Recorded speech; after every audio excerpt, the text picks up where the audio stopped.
Code of conduct लागू होते ही सब विड्रॉ हो जाता मंत्री से भी, और आप उस व्यक्ति को एक जो उम्मीदवार है वो सीधा मंत्री पद की शपथ दिलाते हो,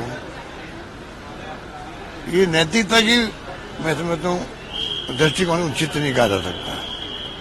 पब्लिक का इम्प्रेस करोगे कि आपके उम्मीदवार को मंत्री पहले ही बना दिया है, तो ये बहुत उचित काम नहीं कहा, मतलब बहुत ही अनुचित काम इन्होंने किया है, ये मैं कह सकता हूँ।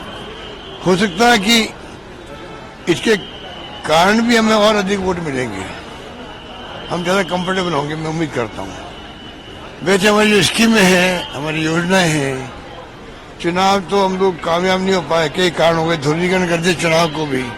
मोदी जी ने, अमित शाह जी ने, 5 मुख्यमंत्रियों ने कन्हैया लाल को 5 लाख रुपए दिए, 50 लाख दे दिए मुसलमान को। इससे बड़ा झूठ तो मैं समझता हूँ इस साल का 2023 का कोई हो नहीं सकता। आप बड़े बड़े नेता के झूठ बोलने लग जाएंगे चुनाव जीतने के लिए, फिर देश में क्या होगा? तो ये तमाम बातें आपके सामने हैं। फिर भी हमने अपनी हार को विद ह्यूमिलिटी स्वीकार किया है, पर इनका जो फाउल खेलना था, जो ध्रुवीकरण करना था, हिंदू मुसलमान की बात करनी थी, सनातन धर्म की बात करनी थी, ये पूरा गुमराह करने देश को, पूरे देश को, और इसको देश को कीमत चुकानी पड़ेगी इसकी। अगर हम लोग नहीं समझे टाइम पर, और मीडिया की भूमिका बहुत बड़ी होती है, वो पूरी तरह कामयाब नहीं है बल्कि असफल है। इस देश का मीडिया कुछ लोगों को छोड़ करके पूरी तरह आप समझ लीजिए फेल हो गया है।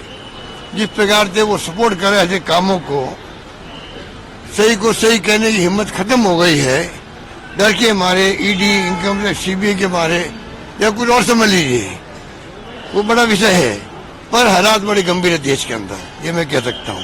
दिल्ली से आए क्या कुछ मीटिंग में? कल हमारी मीटिंग जो हमारे कांग्रेस अध्यक्ष खड़गे साहब के साथ में, राहुल गांधी के साथ हो गई, जो अलायंस कमेटी बनी उसकी। हमने जो पहले मीटिंग की थी राज्यों के साथ में, हमारे अपने नेता जो है राज्यों में, उनसे बात कर ली थी पहले राउंड में। अब दूसरे राउंड में जो है, जो वहाँ की पार्टी हैं इंडिया गठबंधन की, उनके साथ में बातचीत शुरू हो रही है परसों से, 7 तारीख से 7, 8, 9 को संभवतः अगर उनको सुविधाएं हुई, उनकी सुविधाएं देखनी पड़ेगी हम लोगों को। तो मैं समझता हूँ कि हम लोग सब मिलके चर्चा शुरू करने लग जाएंगे, और उम्मीद करते हैं कि बहुत स्मूथली सबके साथ में सीट शेयरिंग का जो काम है वो आगे बढ़ेगा। पोर्टफोलियो अभी तक बांटे नहीं है राजस्थान में, अभी तक मजाक बन रही है। मुझे तो मुख्यमंत्री जी जो नए बने हैं, मैंने उनको शुभकामनाएं दी थी। जब नए बने मुख्यमंत्री जी, पहली बार एमएलए बनना, मुख्यमंत्री बनना बहुत बड़ा, मैं समझता हूँ इनको एक प्रकार से अवसर मिला है। तो कम से कम उसी दृष्टिकोण से इनकी पार्टी के हाईकमान को इनके साथ में न्याय करना चाहिए। मुख्यमंत्री बना दिया एक बात है, पर जिस प्रकार से व्यवहार हो रहा है, हर चीज को आप रिमोट कंट्रोल से चला रहे हो, चीफ सेक्रेटरी हो, डीजी पुलिस का वीआरएस ले लिया हो, तो बहुत भले आदमी थे, उन्होंने ले लिया, वीआरएस ले लिया, वरना वो 8-9 महीने और रहते अब यहाँ पर, उनको वीआरएस ले लिया उन्होंने, मान लीजिए, और 15-20 दिन लगा दिए मंत्रिमंडल गठन के अंदर, लगा दिए। चलो कोई बात नहीं। अब आप बताइए, 7 दिन हो गए मेरे ख्याल से, लगभग 7 दिन हो गए हैं, पोर्टफोलियो नहीं मिल रहे हैं, ये तो मजाक होगी ना। मतलब शुरुआत कैसी हो रही है राजस्थान के अंदर? फर्स्ट इंप्रेशन से लास्ट इंप्रेशन वाली बात है। आप क्या इंप्रेशन देना चाहते हो? आपकी दादागिरी चल रही है, होते जो हम लोग कहते हैं बोझ वाली भाषा, दादागिरी। ये बीजेपी के हाईकमान की दादागिरी है, और बगैर प्रधानमंत्री जी के, गृह मंत्री जी के पत्ता नहीं हिलता है। इसका मतलब खाली नड्डा पे दोष नहीं जाता है, इसका मतलब नंबर 1, नंबर 2 प्रधानमंत्री नरेंद्र मोदी जी और दूसरे अमित शाह जी, दोनों दोषी है जिन्होंने राजस्थान की ऐसी दुर्गति कर दी है। आज 3 तारीख को परिणाम आ गए थे, 3 परिणाम आ गए थे और आज तारीख क्या हो गई है बता दीजिए। 1 महीना हो गया, ज्यादा हो गया। आप बताइए क्या मजाक नहीं चाहिए? जनता क्या सोच रही होगी? पोर्टफोलियो नहीं मिल रहे लोगों को, मंत्रियों की दुर्गति हो रही है। कोई लोग कह रहे हम तो जाते नहीं रूम के अंदर, जब तो पोर्टफोलियो नहीं मिलेगा हम लोगों को। कोई अत्युत्साह में जा रहे हैं, खाली फोटो हटा रहे हैं वहां पर, गांधी जी हटा दो, अम्बेडकर की हटा दो, गुरु गोलवलकर साहब भी लगा दो, लगाओ कुछ भी करो, पर शासन तो शुरू करो कम से कम। गवर्नेंस देना शुरू क्यों नहीं कर रहे हो?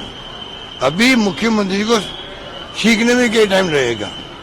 होना तो ये चाहिए था, एक्स्ट्रा तरीके से इनकी हौसला भी हो, इनको सलाह दी जाए सीनियर नेताओं द्वारा और किसी ढंग से अच्छी गवर्नेंस हो। मेरी शुभकामना उनके साथ पहले भी थी, आज भी है, आगे भी रखने में कोशिश करूंगा। अगर वो सच्चे सही ढंग से चलते गए, मुख्यमंत्री जी हमारी योजनाओं को बंद नहीं किया, गुड गवर्नेंस दी, सुशासन दिया, तो हम चाहेंगे वो कामयाब हो। भले आदमी है, सीधा आदमी है, उसका लाभ तो मिलना ही राजस्थान जनता को। भले और सीधे आदमी को ये जिस प्रकार से व्यवहार कर रहे हैं, मैं उसको उचित नहीं मानता हूँ। लोकसभा चुनाव में राम मंदिर का असर देखने को मिलेगा? अभी तो टाइम बताया गया 22 तारीख के बाद में। ये तो पूरा भगवान राम का, हम तो बचपन से राम भगत हैं। हिंदुस्तान का हर हिंदू जो है वो राम भगत है। ये हिंदुओं में डिवाइड कर रहे हैं। जो बीजेपी में जाएंगे हिंदू, वो जो राम भक्त हो वो मानते ही लोग। तो डिवाइड हिंदुओं को नहीं कर रहे ये लोग क्या? ये खाली हिंदू मुसलमान नहीं कर रहे हैं, हिंदुओं में भी इन्होंने ही कर दिया है। जो आप बीजेपी में आइए, डिवाइड कर दिया गया है, किस रूप में कर दिया गया। और अभी तो शंकराचार्य जी बोलने लग गए हैं कि भाई हमें काय के लिए बुलाया जा रहा है? 5% आप करेंगे, धार्मिक गुरु हम लोग हैं, तो क्या हम वहां बैठे ताली बजाएंगे? अगर शंकराचार्य के मुंह से निकले क्या मैं वहां बैठा बैठा ताली बजाऊं, मैं काय के लिए जाऊं वहां पर? तो हो क्या रहा देश के अंदर? राष्ट्रपति जी को बुला नहीं रहे हो, वो आदिवासी महिला है। ये मौका था मोदी जी के लिए। मैं बात विशेष मोदी जी की कर रहा हूँ, जो ओबीसी के हैं। ओबीसी वालों को गर्व हुआ होगा जब प्रधानमंत्री बने तब। एक प्रधानमंत्री हमारे ओबीसी की सैनिका बन गया, प्रधानमंत्री बन गया है। तो ओबीसी का खुद का मान सम्मान बढ़ता अगर ये उस ढंग से फैसले करते तो। पर देश को झोंक दिया इन्होंने तनाव में, डर के माहौल के अंदर, हिंसा में, ईडी, इनकम टैक्स, सीबीआई के अंदर।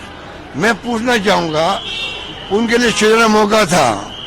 ये छुआछूत का कलंक है देश के अंदर, मानवता में कलंक है छुआछूत का, और हिंदुओं में ज्यादा है।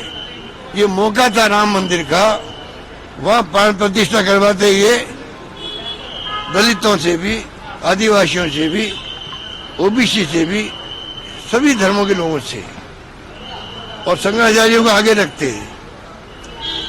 राष्ट्रपति जी आती वहां पर, मुर्मू जी, पूर्व राष्ट्रपति कोविंद साहब भी दलित वर्ग के हैं, उनको बुला लेते जिन्होंने आंदोलन शुरू किए थे, अडवाणी साहब को, जोशी साहब को।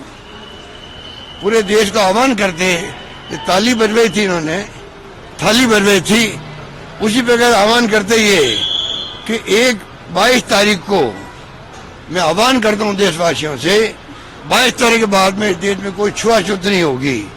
ये मान्यता में कलंक लगा हुआ हमारे ऊपर, हिंदुओं पर, वो कलंक मैं धो दूंगा। 22 तारीख के बाद में इस देश में कहीं पे भी छुआछूत होना समाप्त हो जाएगा। तो मैं समझता हूं मोदी जी का ऑरा बढ़ जाता, मान सम्मान बढ़ जाता सभी जातियों में, धर्मों के अंदर, देश के अंदर। चाहे उनको कोई पसंद करे या नहीं करे, तब भी उनके इस एक्शन को सब लाइक करते, मैं भी लाइक करता। मैं बिलाई करता, और ज्यादा लोग मोदी भक्त बन जाते। पर आप बताइए, ये इतना बड़ा अवसर था, वो चुका रहे हो आप लोग। आप जाके प्राण प्रतिष्ठा करो अकेले। क्या हो रहा देश के अंदर? चाहे वो लोकतंत्र हो, हत्या हो रही है, संविधान की दर्जा उड़ रही है, दुरुपयोग हो रहा, जुडिशरी में दबाव में है देश के अंदर। और बाकी आप देख लो, ईडी, इनकम टैक्स, सीबीआई घरों में पहुंचती नहीं पहुंचती है, मीडिया इतला हो जाती है कि छापे पड़ रहे हैं। अब बताइए, आप मेरे घर पे छापा डाल दिया और छापा पड़ा ही नहीं, पूरा मीडिया आप लोग पहुंच गए वहां पर। कैसे पहुंच गए? कैसे पहुंच गए आप लोग? किसने आपको इतला की? मैंने पता किया तो कहता हमें तो हमारे सूत्रों ने कहा, ईडी वालों ने ही, कि वहां हम छापा डाल रहे हैं। अब बताइए आप लोग, क्या हो रहा देश के अंदर? आजादी के आंदोलन में फ्रीडम फाइटर की तरह वकीलों ने भी और मीडिया की बहुत बड़ी भूमिका थी। वो भूमिका कहीं नजर आ नहीं रही है। सब जो है, हिटलर के जमाने के अंदर जर्मनी के अंदर भी माहौल बन गया था, धर्म के नाम पर था खतरनाक। कब युद्ध हम शुरू करेंगे? युद्ध भी हो गया, बाद में आगे खुली, ये क्या हो गया? अब हिटलर के नाम रखता हुए वहां पर क्राइम माना जाता है। तो इस देश में हो क्या रहा है? मीडिया समझ नहीं पा रहा है। कितनी बार कितनी कम है।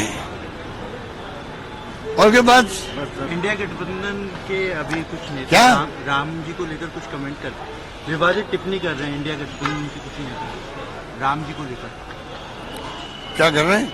कुछ टिप्पणी करिए, बताइए। कोई टिप्पणी नहीं है। देखिए, ईमानदारी की बात है कि ये राजनीति कर रहे हैं राम मंदिर को लेके, ये उचित नहीं है। धर्म के नाम पे चुनाव लड़ना ही खतरनाक होता है। और कैंपेन के अंदर आप ध्रुवीकरण कर रहे हो, वो भी इलीगल काम है।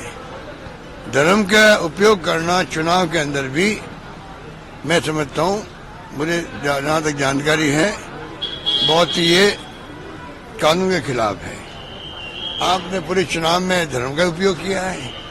इलेक्शन कमीशन तो मैं समझता हूं कि जिस प्रकार व्यवहार कर रहा है, वो तो इस प्रकार से पीएम का पार्ट हो, प्रधानमंत्री ऑफिस का पार्ट हो, उस प्रकार के व्यवहार ईसीआई का है देश के अंदर। उसे क्या उम्मीद करें?